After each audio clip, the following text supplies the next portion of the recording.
High, এটা ছিল আমাদের দীঘার সেকেন্ড ডে আর আমরা সকাল সকাল বেরিয়ে পড়েছিলাম। অ্যাকচুয়ালি আমাদের বেরোনোর কথা ছিল ভোর ৫টার সময়, বাট আমাদের ওই ঘুম কাটতে কাটতে অলরেডি ৬টা বেজে গেছে। আমরা যাচ্ছিলাম মোহনাতে সানরাইজ দেখার জন্য। তো কি করবো, আমরা কি জেনে বসে আছি নাকি? কাকু কাকু মোহনায় যাবো, মোহনায় এই গাড়িতে উঠে যাবো। তাড়াতাড়ি শুয়ে পড়েছে, তোদের মতো ছ্যাঁচড়ামো করেনি।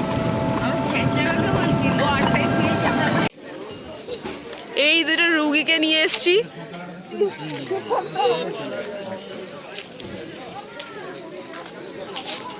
চ প্রথমত সেদিনকে ভাগ্যটা তো আমাদের সবারই খুব ভালো ছিল, কারণ যেখানে আমরা গুগলে দেখে রেখেছিলাম আগের দিন ৬টায় সূর্য ওঠার কথা, সেখানে ৭টাও বেজে গেছিলো, তারপরেও সূর্য উঠেছিল না। ছোটোবেলায় যখন মায়ের সঙ্গে দীঘা এসেছিলাম তখন এই জায়গাটাতে আমার একটা সুন্দর ফটো তোলা আছে, সেটা আমার বাড়িতে এখনও বাঁধানো রয়েছে।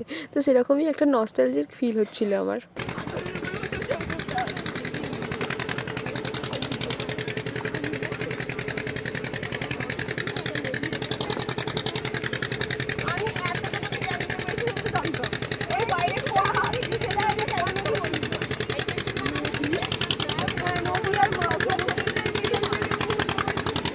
তোমরা যারা আমার দীঘার শপিংয়ের ব্লগটা দেখেছো তারা নিশ্চয়ই দেখে থাকবে যে আমি একটা শাখা কিনে নিয়েছিলাম, আর সেই শাখাটা এখান থেকে আমি নিচ্ছিলাম।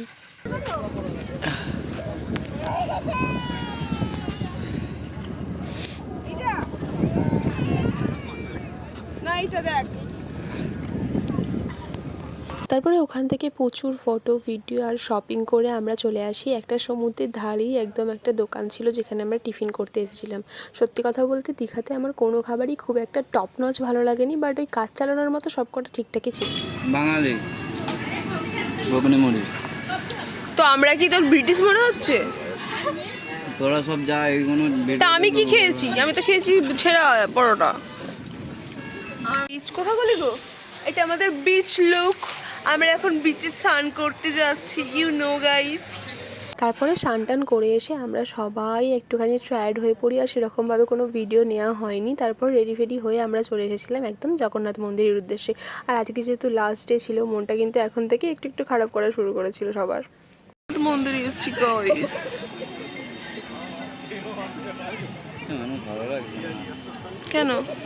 মাথায় এটা কিভাবে পড়িয়ে দিয়েছে। আমারও তো দিয়ে হুম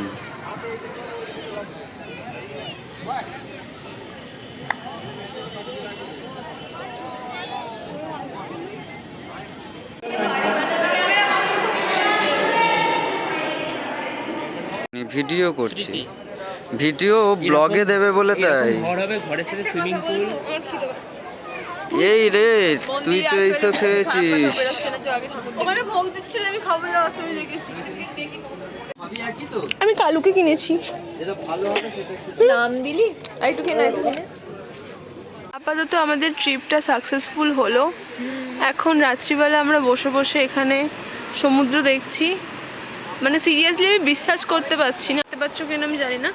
আমি সিরিয়াসলি মানে এখনো পর্যন্ত আমি বিশ্বাস করতে পারছি না যে আমরা ট্রিপটা করেছি, তাই তো? হ্যাঁ, আমি সিরিয়াসলি বিশ্বাস করতে পারছি না যে আমরা ট্রিপটা করে ফেললাম।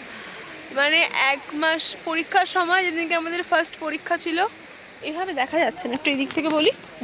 যেদিনকে আমাদের ফার্স্ট পরীক্ষা ছিল ওই দিনকে আমরা হঠাৎ ফিজিওলজি পরীক্ষার দিন রাত্রিবেলা আমরা হঠাৎ প্ল্যান করি। মানে হঠাৎ বলতে হঠাৎ ফোন করে আমি জাস্ট র্যান্ডম বলেছি ওকে যে আমরা তো কোথাও ঘুরতে যেতে পারি। তো ঘোরার মধ্যে আমাদের কাছাকাছি আমরা দীঘা পেয়েছিলাম। তো দীঘা গেলে কীরকম হয়, তো সেখান থেকে সবার সাথে কথা হলো, অনেকে অ্যাড হলো, অনেকে কেটে গেল, এরকম হলো। বাট লাস্টে গিয়ে আমরা অ্যাট লাস্ট যে এসেছি, এটা আমি এখনও বিশ্বাস করতেই পারছি না।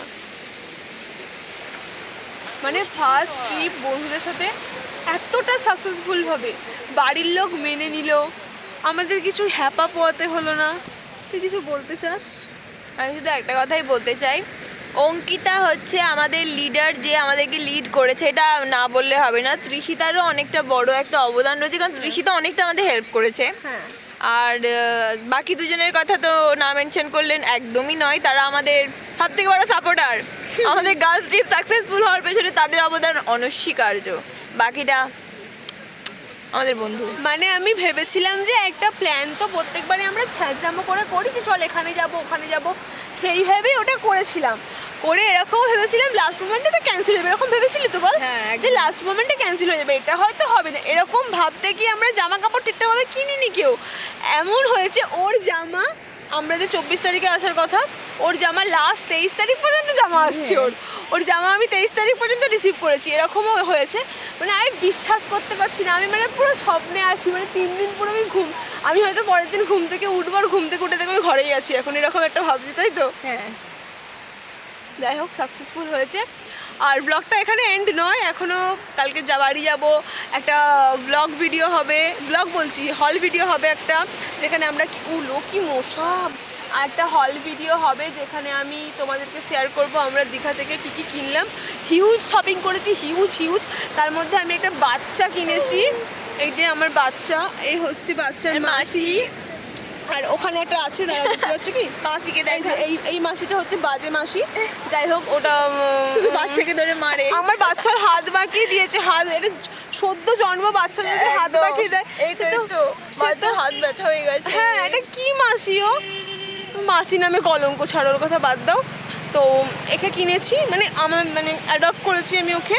এরপর কি তোমাদেরকে আস্তে আস্তে সমস্ত কিছু দেখাবো। আমাদের রুমটা খুব ক্যাজরা করে এসেছি।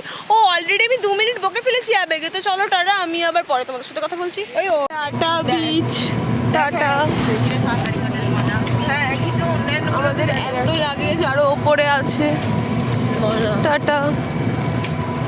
এটাই হলো সেই ভয়ঙ্কর বাস যেখানে উঠে আমরা একের পর এক সবাই বমি করতে আরম্ভ করেছি। আসলে বাসটার দোষ ঠিক দেবো কিনা জানি না, আমরা যে খাবারটা খেয়েছিলাম সেটা অতিরিক্ত বাজে ছিল এখানে। তো ভিডিওটাও এখানে এন্ড। আর এটাই ছিল আমাদের ফার্স্ট বন্ধুদের সাথে ট্রিপের একটা এক্সপিরিয়েন্স, যেটা তোমাদের সাথে আমি শেয়ার করলাম, আরও বেশি করে শেয়ার করলাম কারণ এটাই আমার স্মৃতি হয়ে রয়ে যাবে। আর এই